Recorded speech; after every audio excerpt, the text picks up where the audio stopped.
We are back with another edition of the Ad Podcast. And today I have Martin Ekechukwu, who is the Chief Strategy Officer for A-Frame Brands. Martin and A-Frame specialize in launching direct-to-consumer brands with celebrities, from people like Dwayne "The Rock" Johnson, John Legend, and a host of other amazing celebrities. Martin, thanks so much for coming on the show, man. Thank you. And I wish I did something with Dwayne "The Rock" Johnson. It's actually Dwayne Wade. Excuse me. Miami Heat, Dwayne Wade. Listen, if Thanks you for the can get me into a correction. room with Dwayne "The Rock" Johnson, I will take it. And I'm actually not mad at being attributed to any of his work. I just know that the people that I know that are working with him will be like, you didn't do that. And so, Yeah, no, I appreciate that. Well, I read through your bio again today. I know we had a couple of false starts on this show, so apologize for not being 100% up to speed. But awesome, man. Well, hey, I know we connected around Founder Made. I would love to just get a little bit into your background. I know you've had a career as a marketer, running your own agency, and now in kind of a brand studio, but would love to hear a little bit about the journey if you'd be up for that. The journey has been circuitous. It's been like completely all over the place, frankly. I wish I could say that it was a very linear from point A to point Z, and I can point it out. But my entire career started off in math and science. I have a degree in microbiology. I was going to be a doctor. Went through the whole process of going, starting my plan towards medical school. Got accepted at one point in time. Decided it's not going to be for me, and then found myself in this sort of like weird space of what do I do now? And so I'm kind of like playing back and forth and trying to figure out how to make it work. Got into pharmaceutical sales. Pharmaceutical sales got me into marketing, got me business school. And from the business school process, then it became a kind of like a, let's try this, let's try that, let's try this, because I really didn't know what I wanted to do. And it's kind of sad as a grown human, I didn't know what to do, or I was going to try to do as a career. But I was just testing a bunch of stuff. I knew I wanted to be in marketing, wasn't quite sure how to be in marketing, what the thing was in marketing I need to focus on. Until I kind of stepped out and decided I was going to plant my feet in a particular place and try to make it work. So I started a tea company. I started my business. My entire business acumen was from the food and beverage industry. Built up a business that ended up selling to a private equity firm and a publicly traded firm. And then from that, I started like hunting for other things to do. Went a little deeper into F&B, a little deeper into spirits, business. And then a lot of companies that I was working with, they are like the Hershey Company, Bacardi, or even Pabst Blue Ribbon. They were just looking for ways to reach new audiences. So I came on board to help them build that business. So I did that for a little while and figured, why am I being a gun for hire and get paid X as opposed to like create my own agency and do the exact same thing? So then founded an agency. And with my business partner, we started working that process of, bringing the things that we absolutely know and love and things that are true, brought to the table. And we've been doing it for the last 13 years. So we got incredible accounts from the Metas of the world, LinkedIn's in the world, to the Diageo's of the world. We've got all those big brands, in addition to small brands as well, because we're still entrepreneurs. We love that small brand, small founder sort of like approach. And about what's about to be 5 years from ago, Hill Harper and Ari Bloom called me up and said, listen, we'd love for you to be able to take your expertise in building brands, or she just said building brand strategy and marketing strategy for brands, and let's build our own brand. So like, wow, well, that's kind of cool. I've never really built a brand for myself before, or built a brand that we would manage ourselves. I've never really done that in that way, specifically focusing on underrepresented, underserved audiences. And so we got onto this incredible tear. Our first one was Kinlo with Naomi Osaka. Well, I wrote the concepts for each one, pitched it to celebrities, targeted celebrities that we felt matched the business. So Naomi Osaka, the first one around sun care. Then we went into baby care and bum care with Gabrielle Union and Dwayne Wade. And then personal care with John Legend. So we've kind of been this interesting sort of like pathway for me in my career, where I've touched a lot of things and I've spent a lot of time in those things, and I'm still itching for the next thing.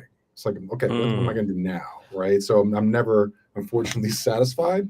That's good and or bad. I guess it just depends how you look at it. Yeah. Well, look, we all have to have something to keep us getting up in the morning. And I feel like the more that I spend time with founders, they're just not comfortable if they're not building something. So, I don't think the path is ever completely done.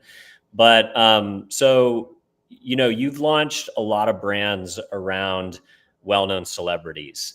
What comes first, the celebrity or the product, or is it a mixture? Man, we have what's called a triangulation process, honestly. Okay. So we look at the problem we're trying to solve. And I think that a lot of people don't necessarily even think about the fact that, like, you don't need another hat. Like, I love Brixton, right? That's not, I actually have the Yep. exact same hat, but I don't need another one. I have Hmm. everything I need. But if you tell me something you're trying to solve for, I will then gravitate towards it. Right? That is the thing that I want to kind of go after. So when I was um like when I was on Instagram the other day, and obviously I'm a bald headed man. And while I'm okay with the bald headed man, there are moments in time where I'm like, I don't really want to have this bald hair. What if I had like hair on my head?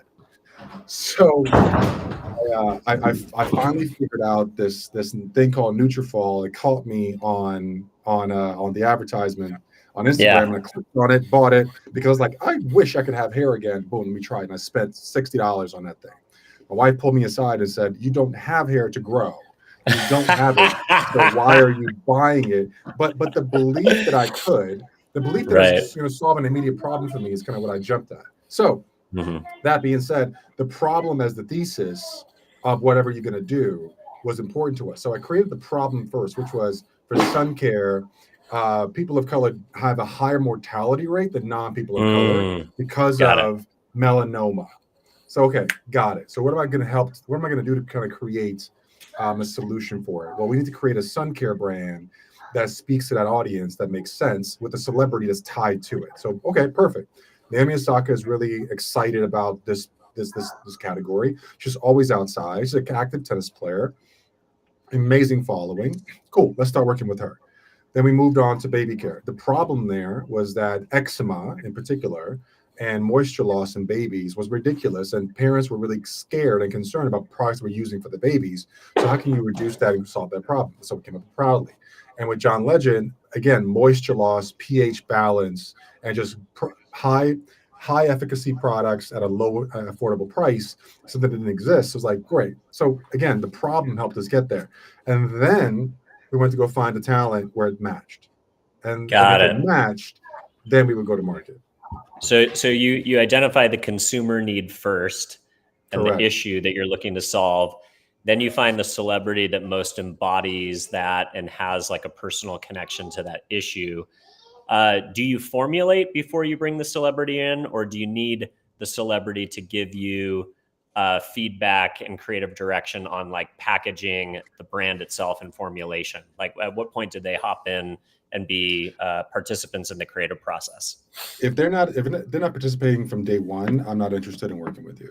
That's just Wow. period. Yeah. So Hmm. we're like, otherwise I'm not going to tell you the number of celebrities that have come to us and said they want to create a hat or a cosmetics Hmm. line or this or whatever, and they would simply want to punt it to someone else and then just wait for it to come Mm. back versus being actual founders in the business.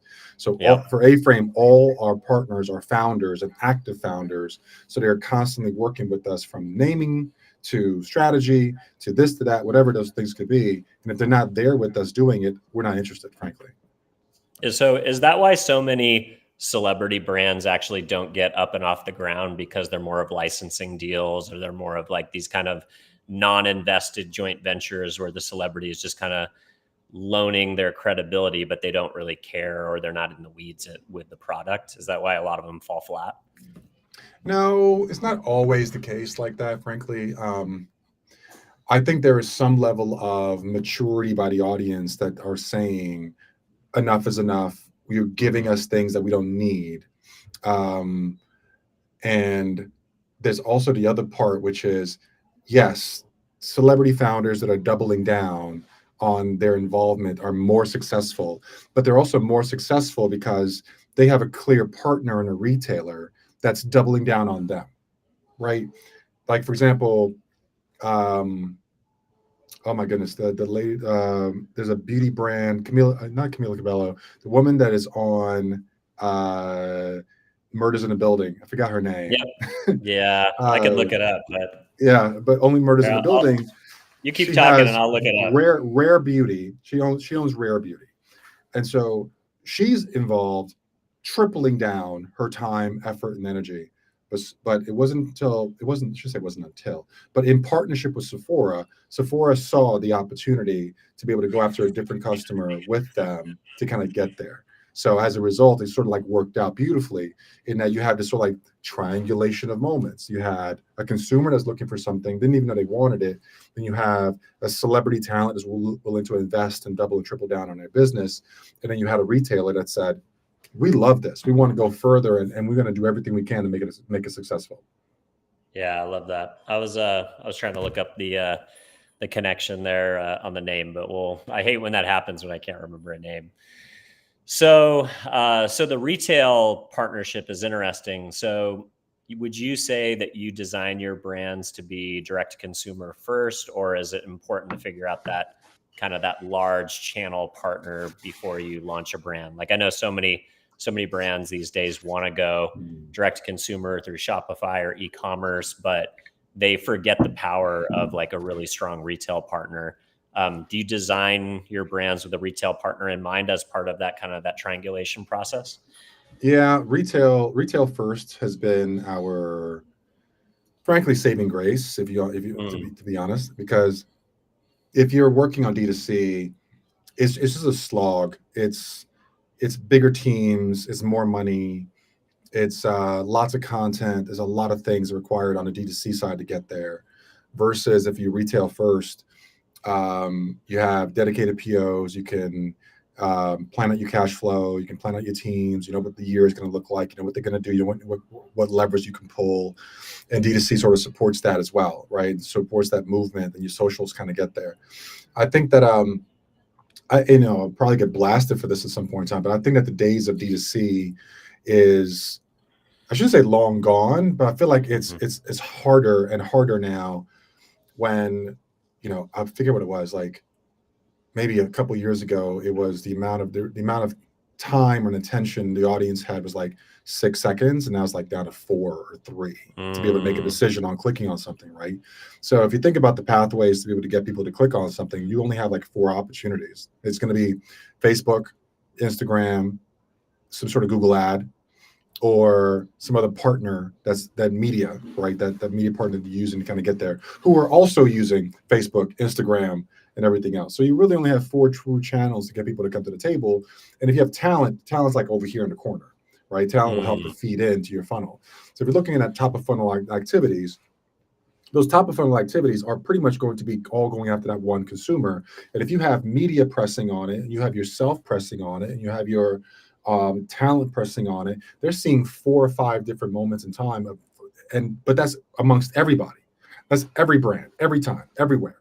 So it's tougher. That's why we've kind of taken a different approach and not spending almost any money D2C. And if I were to frankly launch a brand today, I wouldn't even launch a D2C brand business. I'd wow. actually just like, if you want to know about my brand, you'll come to my Facebook page and my Instagram page, and you'll see it there, right? And then That's really I might have a click through on those pages on the shop side to go and buy something over there, but I'm not going to develop a website. Why? What am I developing a website for? People are not even going to websites anymore. They're not even going to mobile sites anymore. They're going to the thing that they're going to look for, or they're going to Amazon. So nice. they Yeah, go to that's a Amazon good to point. buy immediately. So why am I spending this time and having to create a team and have to do back end Shopify everything when if my brand is strong enough, I should be able to have it available for Amazon to pick up, either 1P or 3P. So Yeah, that's a great point. I think the other component of that is when people are spending time inside of digital shopping environments and or brick and mortar shopping environments, they're there to buy things. You're not interrupting them because they're trying to watch a funny TikTok video or watch a podcast on YouTube. Like if you walk into a store, you're looking to buy something, you're looking for product discovery. And if you are, on Amazon, you're looking to buy stuff. So how important is retail media, like the Amazon media buys and the, the CVS media buys and the Target media buys? Are those important things to consider? Listen, it's an expensive proposition Mm. to play within their ecosystem, and I have not found great success personally with it. Frankly, we've done pretty much all of them, but they've all sort of like being relatively lackluster. It's not bad. It's Mm. just not like maybe if you did it for a longer period of time or a year or a couple years, you would kind of see something happen from there. But I've not seen, at least on our brands, we've not necessarily seen the return on sort of like internal ecosystem marketing and advertising for like the Walmarts of the world. Got it. Got it. So let's go back to this notion of creating products for underserved audiences and underserved communities. A lot of the celebrities that you've talked about that you've worked with are African American.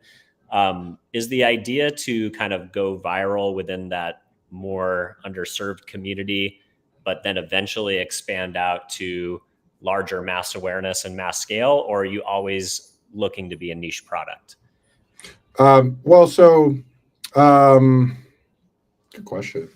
Um, when we look at the audience that we're going after, when it comes to people that have melanin in their skin, it's pretty much billions of people around the globe, right? So for Yep. us, as you take Hispanic Americans, African Americans, Asian Americans, and everybody in between, it's typically about 100 million people that we're talking to. Hmm. So it may feel like it's niche because we're kind of going after a particular audience, but if you kind of look at it as a conglomerate, is actually really large for us. So when we talk about our Yeah. product lines, we talk about people that are slightly melanated to all the way melanated to different types of textures in their skin or the hair and everything else. So it's actually much broader than a niche product because even when we talk about our John Legend brand, we're doing numbers on John Legend right now, but in particular because our conversation is this is good for all skin tones, but designed for people of color, right? So Mm. we the skin tone in particular for African Americans,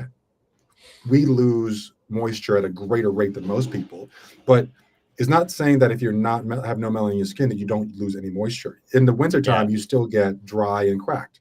Okay, well, Yeah. if it's good for me, it must be amazing for you. So it's a little bit of that Mm. sort of knowledge that we kind of put together. So it's certainly not a niche approach. Yeah, no, that's interesting because it's kind of like if it's made, I mean, you could take that for, other categories. Like if you're making something that's really effective for one specific use case, but then it has these other use cases for a broader audience, then and it would be just as effective. That's really interesting as well. So, what's the hardest part about launching a celebrity-led brand? The hardest part, man. So the thing that is challenging the most is that there's so many layers to getting things done, and it's Yeah. so many things we don't know just quite yet, right? The things you Hmm. don't know, and so as you're getting into it, you've got first you have us, and then you have the management team, and then you have the agency, and then you have all of those teams to work through, and then you obviously go up to the talent himself, and the talent's got to be engaged. And then it's also leveraging their ability to promote, so getting into their schedule, being able when they can do it. And there's also the other part of like what we can use when we can use it. There's also content creation required from it as well. When can we actually create content with them? So it's really more the difficulty really is more like a scheduling thing more than Hmm. anything else. But that's really kind of you know Yeah, no, that's interesting. So it's really just like a return on time more than yep anything. It's yep. when are they in town? Are they touring? Are they, in a particular season for athletics? Stuff like that. I Very mean interesting. listen, it's a gift and a curse at the end of the day, Hmm. right? You have some amazing talent that are incredible, have an amazing thing like that. Um, but the complexity of it all makes it difficult, and also having to do things sometimes becomes just more complex. I just have not there's not that it's a no. It's like I just have to find out if I could do that thing. Can I do Hmm. that thing? I have to find out. I love that.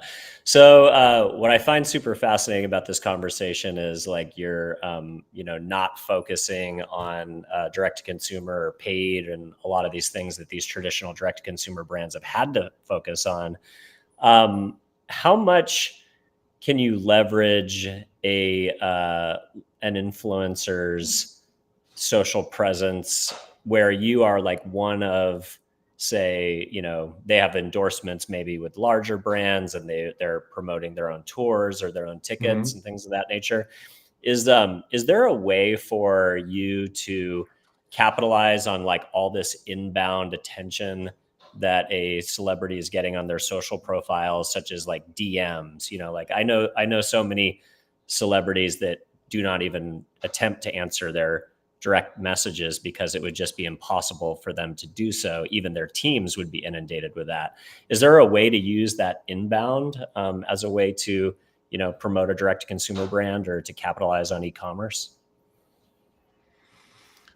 Man, um, we try not to get into the weeds of that kind of stuff, frankly. Like the Mm, how to what we try to make sure we can only control what we control. And so there's like this Venn diagram that I always talk about on an ongoing basis. You have brand, you got talent, you have talent and brand. all together, right? And I play in those edges. I play in those Venn yep. diagram edges, and I try to manage on both sides to make it work. Now, when it comes to the intricacies of, can we work in the DMs, using DMs to help drive sales or whatever, that's a tough one to put together. But I like the logic.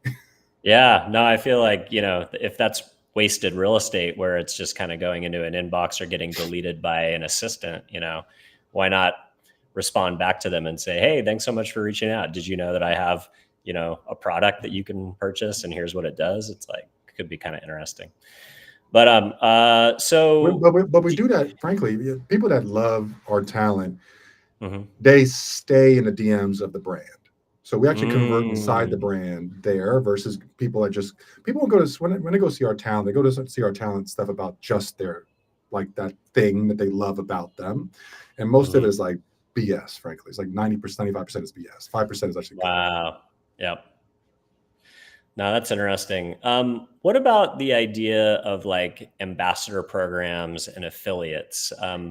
Is it easier to create an affiliate network and or smaller influencers or ambassadors when you have kind of this aspirational A-lister at the top of your brand hierarchy? Like, does that make it easier to bring on additional partners that have a strong social media following? Um, okay, so the ambassador world to me has changed completely.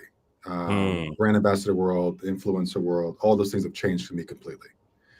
Um, we, I'm having a harder time creating ambassador programs that actually bear fruit. Mm. Um, and I think because there's this there's a significant expense that comes along with ambassadors and influencers that I'm having a hard time reconciling with our P&L, right? Mm. Um, so we chalk it up to a marketing activation versus a sales driven activation.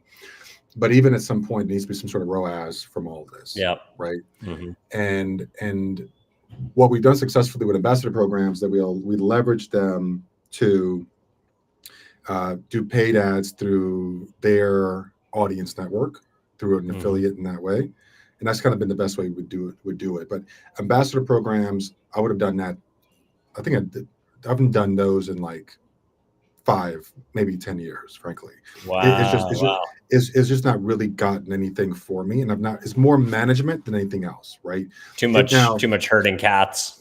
it's the cats might be better. It's more like herding squirrels. So these cats have a particular thing. You can predict a cat what they're going to do for the most part. You can like box a cat in if you wanted to, but it's like a squirrel. It just goes everywhere. Yeah. You have no idea what the react. You can't predict the action.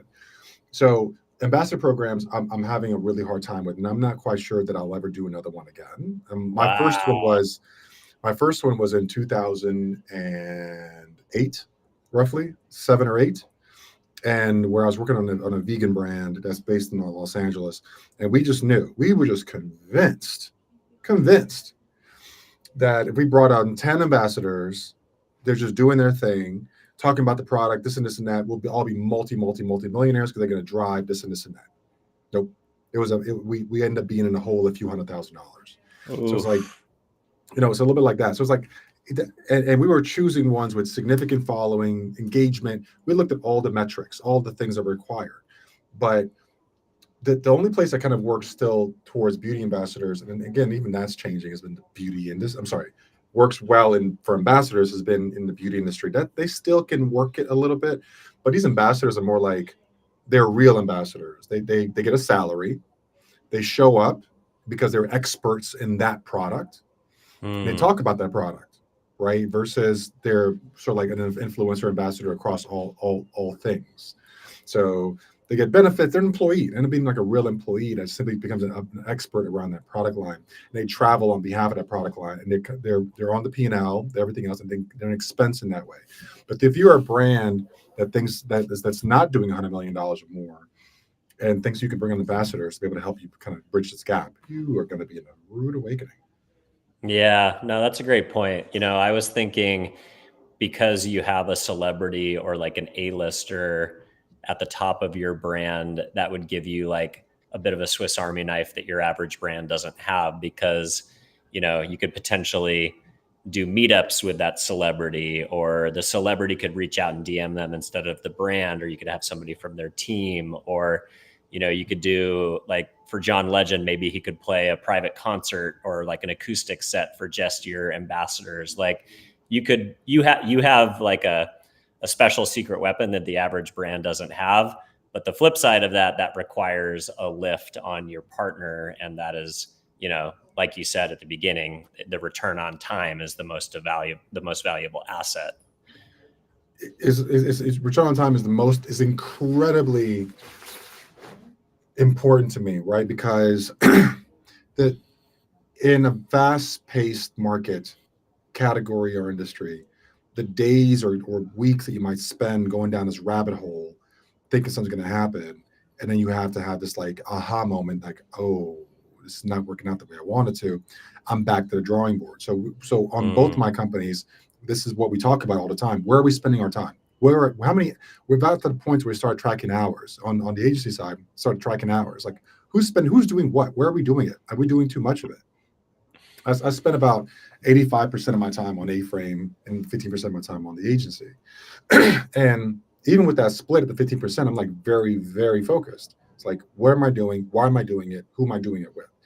On the A-Frame side, because we're still growing as an organization, it's all about which opportunities are we going to hunt down? Like we have some amazing things in front of us, but the layers required to get it done is just, it sometimes can feel daunting. It's fine. But if I'm spending my time on this is my bet. This is my big bet for the moment, that if I can close this, our revenue structure will change versus a little bit. Now, a bunch of little changes obviously adds up to a lot, but the amount of time required for those little changes could be significant versus one big moment in time that you spend and pushing really because your probability of success is high. Limit of that. Yeah. So No, I'm very, very mindful on time. It's great advice. I think too many of us don't know how we spend our day, and we think we're getting a lot done. And if we were to actually do a survey of what we do each day and how much time we spend on things that actually move the needle forward, I think a lot of us would be up for a rude awakening. So I love that insight. Thank you for that. So what are you most excited about the future of the work that you're doing? What's coming down the pipe in the next 6 to 12 months, both at the agency and at A-Frame?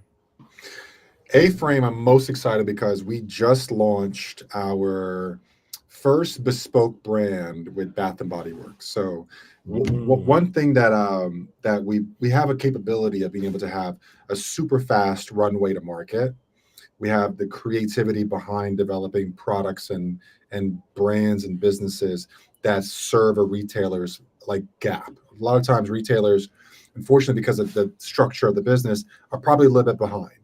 Once they notice something that needs to be in the market, it'll take 6 months to a year or more before it actually hits the shelf because of the nature of the beast that they're working with. So we have the ability to come in and do things in about 9 months, 6 to 9 months from concept to shelf. Like all the way. Wow. Right. That is fast. So that being said, our first introduction was going to Bath and Body Works and saying, we believe we could do this, this, this, and this. We believe your audience is looking for this, this, this, and that. Well, our first one ended up being a pet care line for dogs and cats, focused on ensuring that you have a great product line brought to you by Bath and Body Works, designed by A-Frame to bring to market. So we got that part. So that's I'm most excited about, is rinse, wash, and repeating that process for other retailers that are really trying to go there. On the what work side, our entire approach there has been, using our knowledge in media and creating a 360 approach for brands that are trying to get into the market and trying to reach our audience, right? Because a lot of times, like, I want to do a media buy. Well, media buy is not enough. You need the experiential, you need the talent, you need this, you need content, you need events, whatever.